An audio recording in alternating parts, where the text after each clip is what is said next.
the most famous person that never set foot on this property, but across the street or road out here was a guy by the name of John Wayne. Came here one time to look at a thoroughbred horse, and said he wasn't here but about 5 minutes, but he told me it was the biggest guy he ever saw in his life. But there is a lot of history here. Tennessee WildCast is live on the air with the latest on hunting, fishing, boating, and all things outdoors. Make welcome your host, drummer and outdoor expert novice, Jason Harmon. Hello, everybody. I feel like Annie M. and Toto and Dorothy here. It's windy, but we're on Bridgestone-Firestone WMA here in White County near Sparta, Crossville area, and I guess it's right in between those two areas. But we're having fun. And we're going to be talking about all things WMA today and things happening in the Region 3 area here around Bridgestone-Firestone. We're going to have Mr. James Douglas with us and Wally Akins today. We're going to have two guests, and we'll swap them out here soon. But excited to be here, excited to be on this piece of property. Hey, thanks for listening on the radio, if you're listening out there on the radio. Also, don't forget iTunes. We're on iTunes, and you can subscribe to this show right there in your iTunes store, Google Play, any of those places you can download as podcast apps. You can find us out there. Also on Facebook. We're on Facebook every week. We're on YouTube all the time. And just something I wanted to bring up that the Tennessee Wildlife Resource Agency now has a Nextdoor account, and you can find us on Nextdoor. So if you want to follow us there, and we'll have events and we'll have alerts and just things like that to keep y'all up to date on Nextdoor. So that's a few announcements, but just thank y'all for tuning in, and we're excited to have James and Wally with us today, and then I've got Miss Mimi Barnes helping me co-host. So how you doing? Happy to be here. I'm good. It's a little windy, like you said. It is windy. As long as I get some ruby slippers, I'm good to go. Click, click. We'll be okay. But anyway, it's going to be a fun show, and we appreciate y'all bearing with us in the wind and the noise, but we'll make it. So really thankful to have James Douglas with us today. James, how many years you been out here? I've been here about 20 years. This will be my 20th year. So when I tell people that our managers know their areas, 20 years of research has gone into James' knowledge of Bridgestone-Firestone. Wow. And he does know it, and our managers do know their areas. We always tell folks, if you have questions, give the manager a call. They're more than happy to answer questions. Right, and that number is in the hunting guide, correct? It is. Yeah. It So is. all the WMAs are listed there in the hunting guide, and phone numbers for the managers, and you can get a hold of them and chat about the area and find out what you need to know. Sure. Yeah, so let's dig in with James. Sure. Yeah. James, tell us a little bit about yourself, your background with the agency. So you've been here a while, and we'll get to that, but tell us a little bit about what came before that. Well, I started with the state in 1987. I started with the Park Service, and was a park ranger at Roan Mountain over in East Tennessee, and then I had the opportunity to interview for Tennessee Wildlife and became a wildlife officer. Started off and done a little stint in Van Buren County, and then I was also the officer here in White County for 10 years. And then I became the manager of this Bridgestone-Firestone back in 1999. And tell us we call it Bridgestone-Firestone, but tell us the true name of Bridgestone-Firestone. It's a long one. Yeah, the true name of it is Bridgestone-Firestone Centennial Wilderness Wildlife Management Area. Whew. And the Centennial name was put in there because of the existence of Firestone, who Bridgestone bought the property from or transferred to them. And they felt that they'd keep the Centennial part it means 100 years of the existence of Firestone Tire Corporation. Okay, wow. So, and that's who donated this beautiful property that we're on. Correct. They first they donated 4,000 acres, and then about a year later they came back and donated another 6. And you've been with it throughout that history, Through correct? the whole time, yeah. Pretty amazing.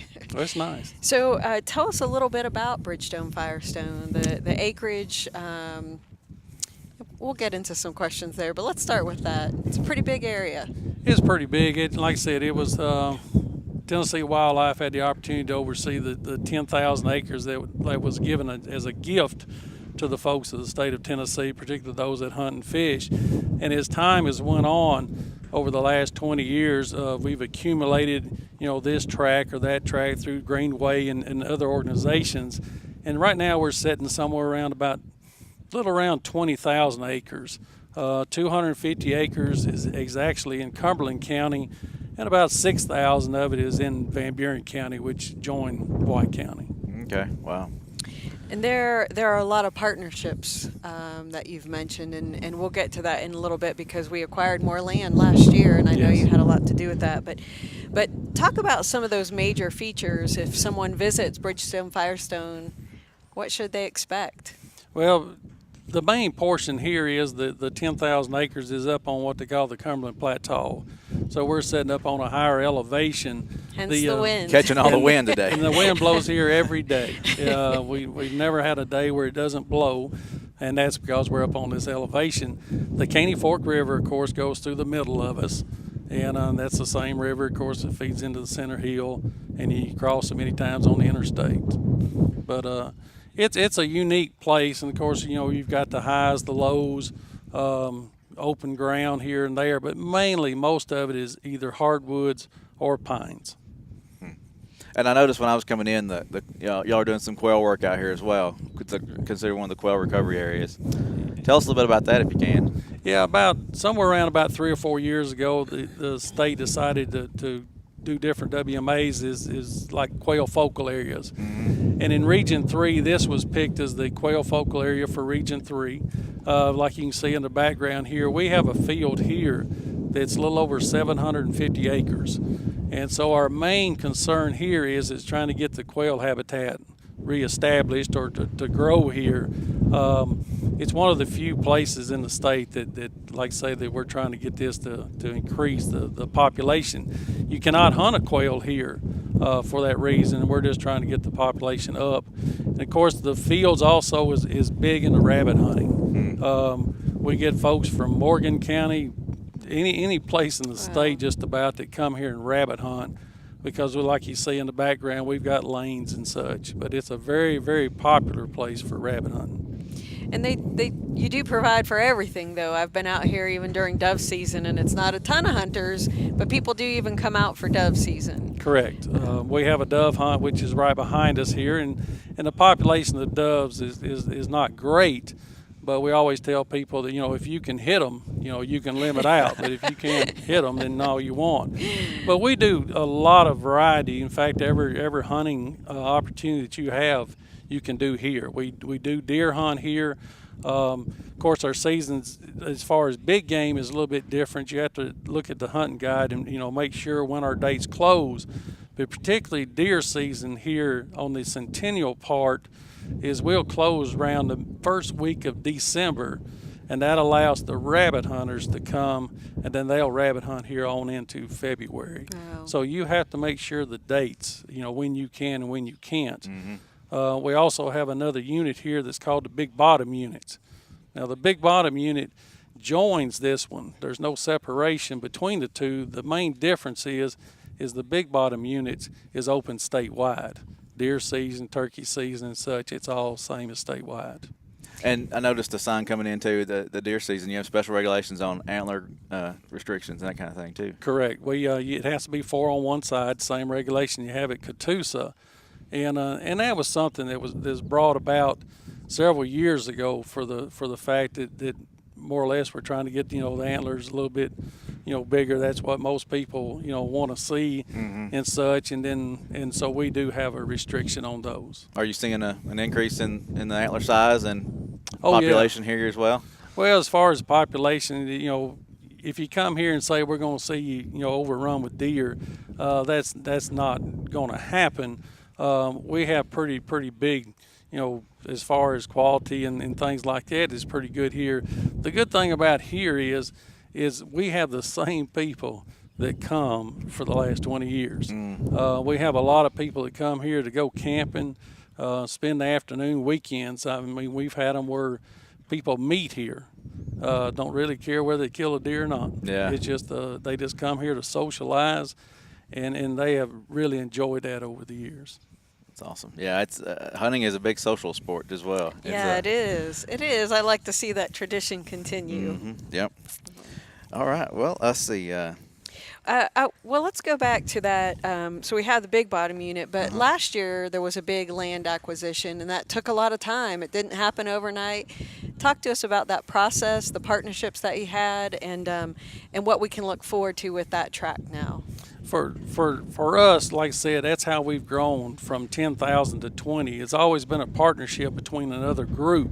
In the last several years, most of the land that we have acquired is in the what they call big bottom unit, and of course that most of it is in Van Buren County.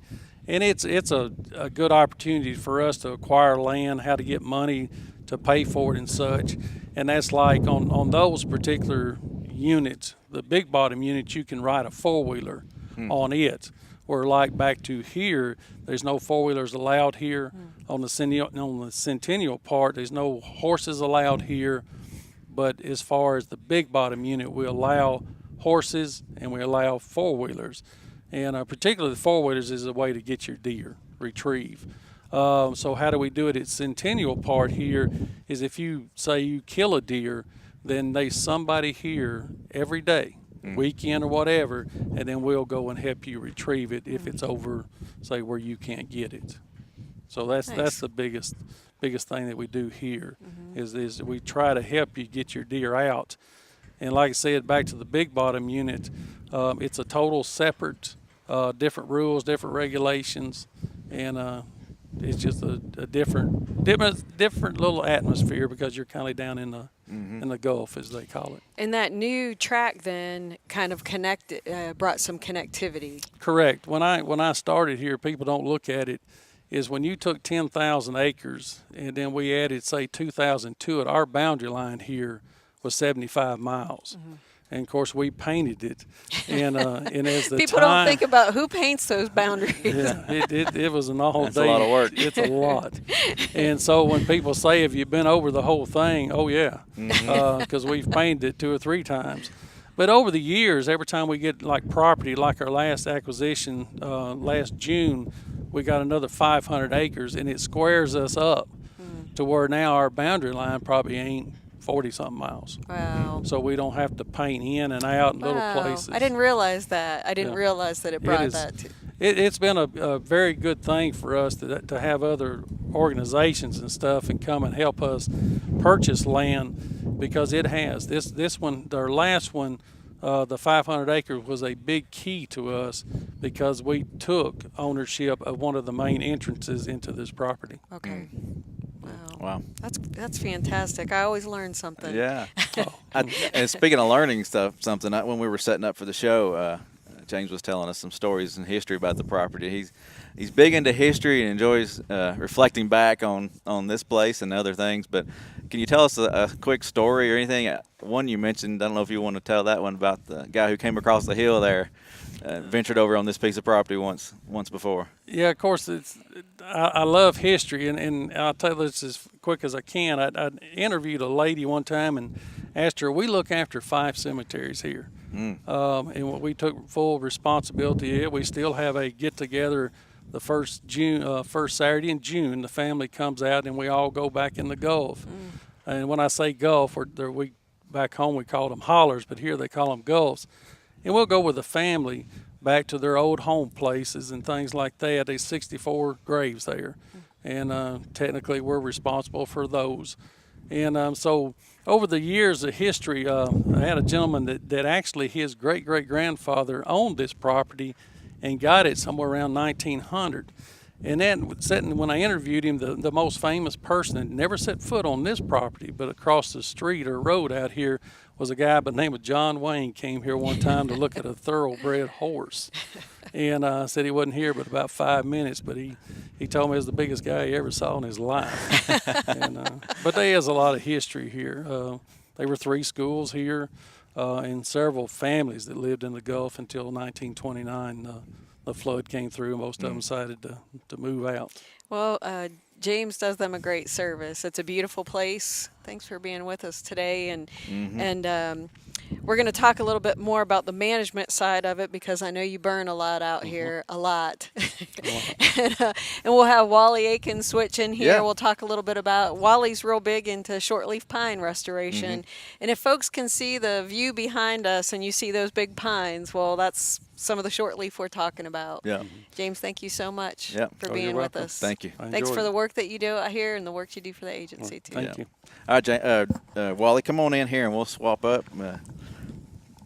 Appreciate you jumping in and coming to talk to us today about the shortleaf pine and some of the burning and stuff going on here. And you just got a recent promotion. Tell us about yourself. Tell us what your position Mr. is. Wally Akins. Yeah, Mr. Wally Akins. Okay, thank you. I will. I started with the agency in 1996, and I started as a wildlife officer in Hancock County. Loved it up there. Loved the people. So if anybody's listening from Hancock County, hello. Shout out. Yeah, shout out to them. But I did transfer from Hancock to Meigs County to be closer to my hometown. I grew up in Monroe County. Mm-hmm. Then shortly thereafter, I had the opportunity to become the manager of Hiwassee Refuge, and I was there 8 or 9 years. Then was a private lands biologist for 4 or 5 years, and then small game biologist until recently. Last November, I was lucky enough to get a program manager position in Region 3. So He's moved on up. I know, love it. yes, I've do. known Wally for quite a while. He's been a big help to me. I visited him in Hiwassee when you worked out there and wrote a paper for college about Hiwassee. He showed me around, so that was pretty cool. But I knew Wally back when he was in Meigs County and working in that area, so we met pretty early in my life. So he's a great guy. So during my time with the agency, Wally's really impressed on me the amount of work that we do for small game. We get questioned about that often, or sometimes we hear comments on Facebook about what are you doing for small game hunters, and you've really taught me a lot about that small game side of it. Right, and a lot of our management for small game benefits deer and turkey, and those, let's face it, those two, deer and turkey, are our big species. That's our driving force, really, for the agency. But we are slowly kind of gaining interest amongst the agency to manage more for small game, and we do acknowledge it benefits a variety of different species, including deer and turkey. Yeah, 750,000 acres here. That's or right. 750 acres. Not that, That's right, yeah. just here, and we have other areas on Bridgestone, as James mentioned. It's our quail focus area, so we're trying to enhance or create quail habitat across the whole area, or the appropriate places, put it that way, on Bridgestone. So we're doing that. We're creating some early successional habitat. I'm sorry, go ahead. No, I was just going to say, and one of the other aspects of it that Wally has really introduced me to, Jason, is that Shortleaf Pine initiative. And some of that goes hand in hand. You're very correct. All that goes hand in hand together. And the restoration of shortleaf pine, we've lost about 70% of that species in the state of Tennessee. And it's necessarily not the tree itself, but it's the habitat that's associated with the tree.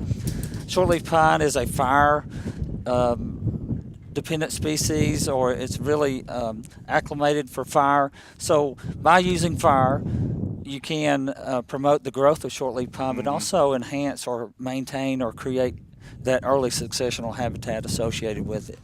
Yeah, and so we have a couple of pictures that our viewers will be able to see of some of the work that's done utilizing fire as a tool. And when we say fire, we're talking prescribed fire. That's right. It's very different from a wildfire.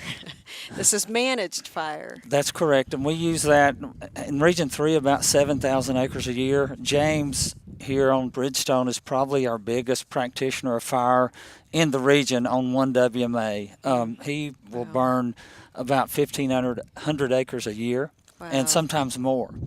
And earlier today, he told me he added up all the acres that he burned since he started, and it's over 30,000 acres. Wow. So that's kind of unique.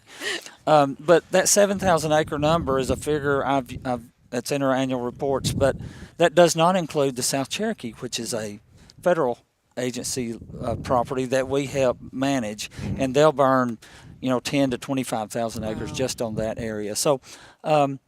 But fire is used, and one thing that's important is to create or have an objective for your fire, but it's used to maintain or enhance an area or keep it in a certain seral stage, either from bare ground to mature forest. So, but you do have to have an objective, and it could be very specific, or it should be very specific, like for turkey brood habitat or quail nesting areas.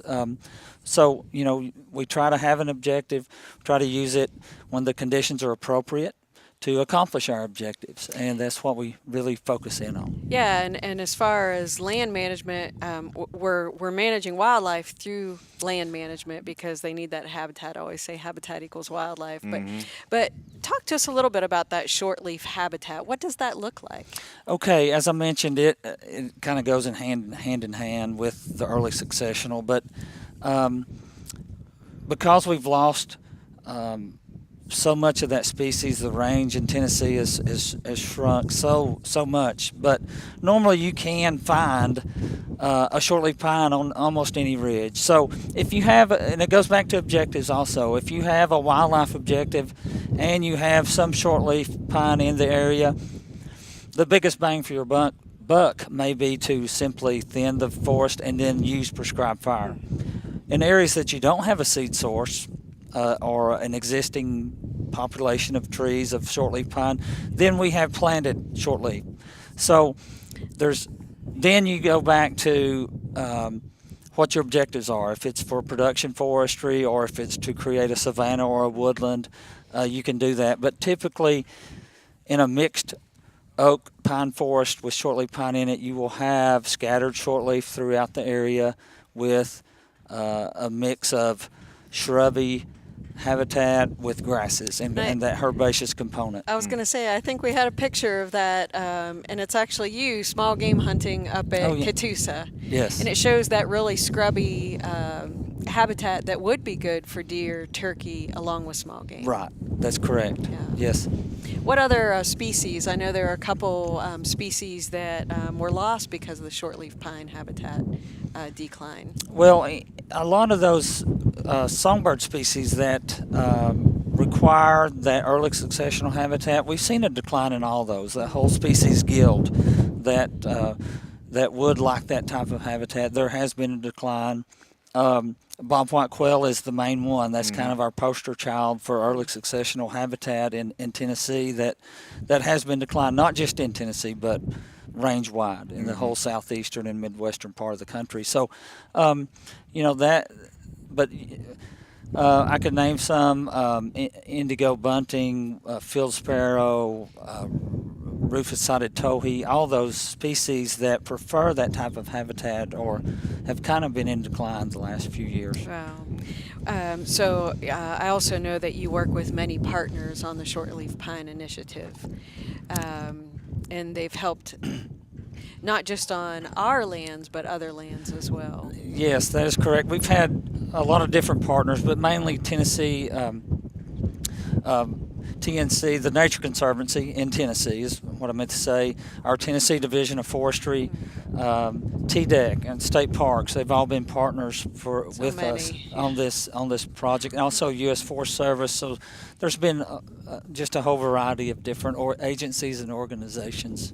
Yeah, I guess my point for that is that we're also not always providing that funding. That's correct, and we have been relying on a source of funding through grants. The Fish and Wildlife Federation has been very instrumental in supporting us financially on a lot of our restoration efforts. And do we have future plans to expand some of those areas, hopefully? We are in a grant. I think this is we're working on our 4th grant in 8 years. Wow. Currently, presently. So, and the end is not in sight. I think we anticipate as the cycle comes back around to submit proposals for more grants, we're ready to do that. So I think we will continue our efforts in the near future. So I talked about the shortleaf behind us here out in the field. It's so beautiful, and those are very old trees. But talk about some of that area, maybe at Catoosa or some of the other areas that you're working on to see that shortleaf restoration. Okay, yes. And the Cumberland Plateau itself is a focus area for shortleaf pine. So we are working on private lands, especially the Nature Conservancy works with private landowners to, number one, create a forest management plan for them and then assist them in that management, in implementing the management. So that's basically what we're doing on our wildlife management areas. Since we have control of that land, we've picked areas on Bridgestone and on Catoosa to actually either thin and burn, as I mentioned before, where we have remnant stands of shortleaf, or we plant We've planted here on Bridgestone about right at 500 acres, and I think we're up to about 750 Wow. acres on Catoosa. Wow, I didn't realize it was that high. Yeah, we That's great. Yeah. we haven't planted in a few years because we're letting those stands develop, and then also we'll begin our management of those stands. And so when you're burning there, shortleaf is tied to that burning cycle, right? And they survive it just fine? That's correct. In fact, they need fire to, not necessarily for the seeds to germinate, but it really helps to develop that the conditions so that seed can germinate. It Oh. creates bare ground, and that gets that good seed to soil contact that you would need for that shortleaf pine seedling to start. Shortleaf pine only produce a seed maybe every 2 or 3 years, so there's a lot of factors that go into getting a good regeneration stand started naturally. So I think about those initiatives and the uniqueness of all 4 regions across the state, and that's one thing that I see is unique about the plateau here. Yes, that is correct. And about your work here on the plateau. That along with with small game. I mean, I know you know so much more about that, and you're an avid hunter. From bear to pheasant, don't you go up north? I was trying to think. What did grouse. you go? Grouse, that yes, was it. We go out west. I try to hunt them in Tennessee too. That's another Yeah. species that's in decline. But there are a few grouse around still, so try to get out and enjoy the woods and get out with friends and have a good time. Did I hear you telling a turkey story earlier? Did you miss one or almost have one? Was that? I'm not telling. No comment. I didn't hear the story, so I don't know the outcome. But. It was a 24-inch bearded gobbler. Whoa. With 4-inch spurs. No comment from me. Well, Wally, we appreciate you being on today. And anything else you want to highlight that's going on in your area that you're working on and you want to bring up to the folks at home? I don't really have anything in particular. I just think, our agency all together are trying to really benefit a lot of different wildlife species for the enjoyment of our citizens and our users of our resources. So, that's our main intent and our goal, and I think that's what we're striving for. I think a lot of people know that, but then there's a lot of people that don't, and they we're we're working hard for our customers, our Right. constituents. I often tell people read that mission statement because we sure do believe in it. Exactly. Yeah. We're lucky to walk into work every day. I am with such great folks Definitely. that care about it. So Right. Thanks, Wally. Well, thank you. We Thanks love our for job. having We us. love what we do, and We Yes. sure do. doing it for you also. Look at our office. Yeah, it's pretty awesome. Well, Wally, we appreciate you. James, thank you for being on. Thank you all for listening. Thank you for watching. We're here every week, and this is Tennessee WildCast, and we appreciate y'all tuning in. Don't forget to follow us on iTunes, subscribe there, check out the other social media that we do, Facebook, Instagram, Twitter. We're on YouTube. And like I said, Nextdoor, we're now on Nextdoor, so follow us there. And we appreciate Mimi for jumping in and organizing the show today. Thank you. My pleasure. Thanks. All right. Well, we'll see y'all next time right here on Tennessee WildCast. Thanks for tuning in. Stay connected with TWRA by visiting our website at tnwildlife.org and follow us on Facebook, Twitter, and Instagram. Hey, it's all about Tennessee wildlife. It's what we do.